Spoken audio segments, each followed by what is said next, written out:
খলিল ইব্রাহিম আলাইহিস সালাতু ওয়াস সালামকে যখন এই মূর্তি বিরোধী আন্দোলনের, মূর্তি বিরোধী কার্যক্রমের পরিণামে নমরুদ কি করেছিল? অগ্নিকুণ্ডে নিক্ষেপ করেছিল। এটা সবাই জানি আমরা। কিন্তু অগ্নিকুণ্ডে নিক্ষেপ করাটা এটা নমরুদের প্রধান শাস্তি ছিল না। নমরুদ ইব্রাহিম আলাইহিস সালাম থেকে যে প্রতিশোধটা গ্রহণ করেছিল সেটা কিন্তু প্রধান এটা ছিল না যে নাকি কি করেছে? আগুনে নিক্ষেপ করেছে। আরে খলিল ইব্রাহিমকে আগুনে নিক্ষেপ করে আর কি প্রতিশোধ দিবে? যে বেটা তার প্রাণাধিক প্রিয় সুপুত্রকে আল্লাহর জন্য হাসি মুখে কোরবানি করতে চায়, তার নিজের জীবনের দাম তার কাছে আর কতটুকু? তার কি মারবে আর কি জ্বালাবে? সবচেয়ে বড় যে জঘন্য কাজটা নমরুদ করেছিল সেটা হলো ইব্রাহিম আলাইহিস সালাতু ওয়াস সালামকে অগ্নিকুণ্ডে নিক্ষেপ করার আগে ওনাকে বিবস্ত্র করে ফেলেছিল। ওনার সারা শরীর থেকে কাপড় খুলে ফেলেছিল, বাংলায় বুঝেন নাই, উলঙ্গ করেছিল। আল্লাহ পাক রব্বুল আলামিন ইব্রাহিম আলাইহিস সালামকে একজন একটা পুরস্কার দিলেন। সেই পুরস্কারটা আল্লাহর নবী বলেছেন, আউয়ালু মান ইউসা ইয়াউমাল কিয়ামাতি ইব্রাহিম খলিলুল্লাহ।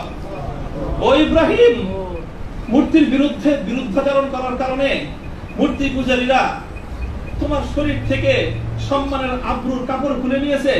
কিয়ামতের দিন যখন সমস্ত মানুষ বিবস্ত্র থাকবে, সর্বপ্রথম আমি তুমি ইব্রাহিম খলিলকে কাপড় পরায়ে সমস্ত মানুষের সামনে সম্মানিত করব।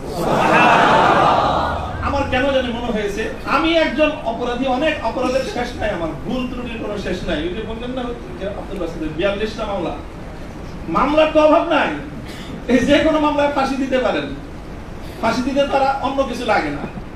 আদালতে দাঁড়ায় এক মহিলা আইনজীবী বলে, আরে বিচার করার জন্য এত কিছু লাগেনি, আমাদের এর চেয়ে কত হালকা সাক্ষ্যতে আমরা মানুষের বিচার করে ফেললাম। ওপেন আদালতে বলতেছে এই কথা, বিচার করার জন্য খুব কিছু লাগে না।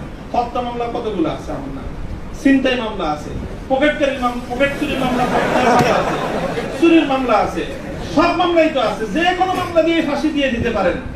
আপনারা চেষ্টা করেছেন বিবস্ত্র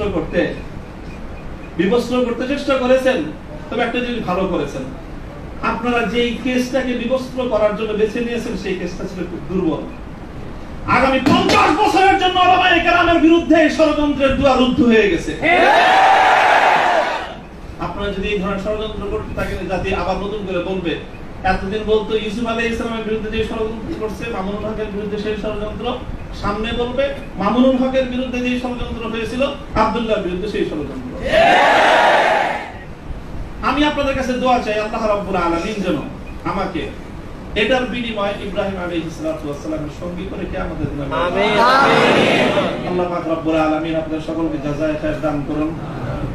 আর অনেক বড় কথা আছে যে আমার এই সম্পূর্ণ এই যে আমার বিরুদ্ধে এত কিছু, এত বড় অভিযোগ বা এতটা মানে নিষ্পেষণের শিকার আমি কেন হলাম, এই কারণটা এখন আমি বলবো না, তবে আপনাদের সকলকে বলবো বাবরি মসজিদের জন্য আপনারা দোয়া করবেন ইনশাআল্লাহ।